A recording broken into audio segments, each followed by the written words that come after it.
But still, to get so little out of it is still pretty appalling. You know, like, as we said, they had that momentum potentially coming in from map 1, even though it really didn't play a factor whatsoever. And so, even if they didn't expect to get anything from this map, for it to be such a shutout in this kind of a fashion, with NIP barely getting one round, is, I think that's a bit too far-fetched.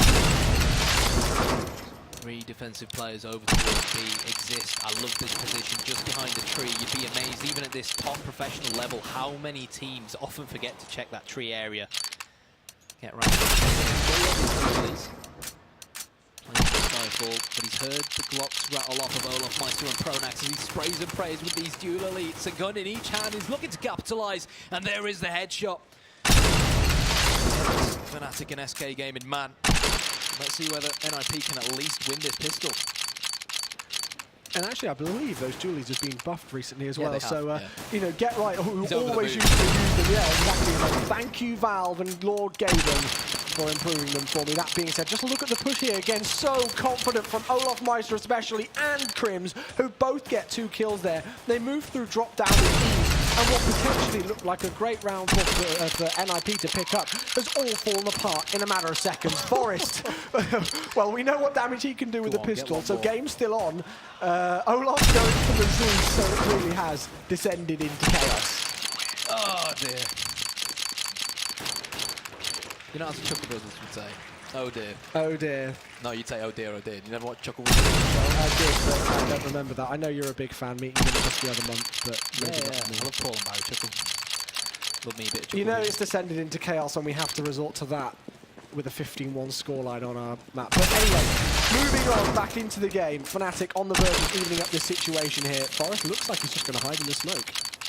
Yeah, I think Flusher knows what's going on though. Just spraying and praying through it. Managed to deal too much damage. And of course, with this being the potentially final round of the game, being match point, it's no surprise to see NIP, despite losing the pistol, investing fully into armor. Exist on Forest, he went massive, did Forest, with that CZ75 towards the B bomb site. Let's see whether he can do it again on the very same bomb site. He's not going to be able to get right from connector, spraying and praying with that 5-7, but it's not meant to be. As Flusher through area with that MAC-10 to nail Allo in the face. And it's very, very, I hate to say it, I really do, it's very, very difficult to see the Ninjas jumping back into this one. Yeah, no, I don't feel it whatsoever there, and Freiburg will be the last one left alive here, as it should be a 16-1 and will be a 16-1 scoreline, and the crowd applauds, but they're really only applauding there for just the dominant style of Fnatic, not a competitive game, a complete blowout in every single fashion that you could ever think of, to be quite honest. A disappointing map overall for a neutral, you know, viewer's perspective, but I mean, let's stay positive. My gosh, Fnatic, what a performance. Yeah, like I said, we knew how strong Fnatic were on Cobblestone going into this map. We know that NIP aren't exactly... they're going through turmoil at the moment, let's not lie to each other. And were we really, like I said, were we really maybe not, were we expecting them to get more than 1 round? Yeah, probably. Yeah. But at this point, they're all experienced enough to be able to forget what happened on Cobblestone, and even forget the win that they got on Dust 2, and just focus mainly on Mirage, which is going to be the next map. Yeah. Well, anyway, guys, I think, again, we need another quick breather, and NIP need to try and regain things, but we'll be going for a break in a second and then back to the analysts. But let's very quickly, just before we do, Kaya, let's talk about Mirage. I really just want to get that in now before we go to it, because it's going to be an interesting one, I think. And I think in the grand scheme of things, I mean, I thought it could be a close encounter with Fnatic taking it, but you've got to wonder how low the head of NIP now after that crushing loss on Cobble.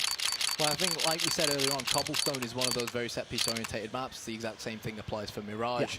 Yeah. But the truth is, did we really see that set-piece style of play from Fnatic? Not really, because their CT side was that good that we didn't really have to see them try and pull it off as terrorists. Going into Mirage, this is a map that Ninjas in Pyjamas chose themselves. I personally was quite surprised that they chose Mirage over Inferno, but the only assumption we can really make is that they've been working on this map and they feel confident, and I'm really looking forward to, if we do end up seeing it, an AWP battle between JW and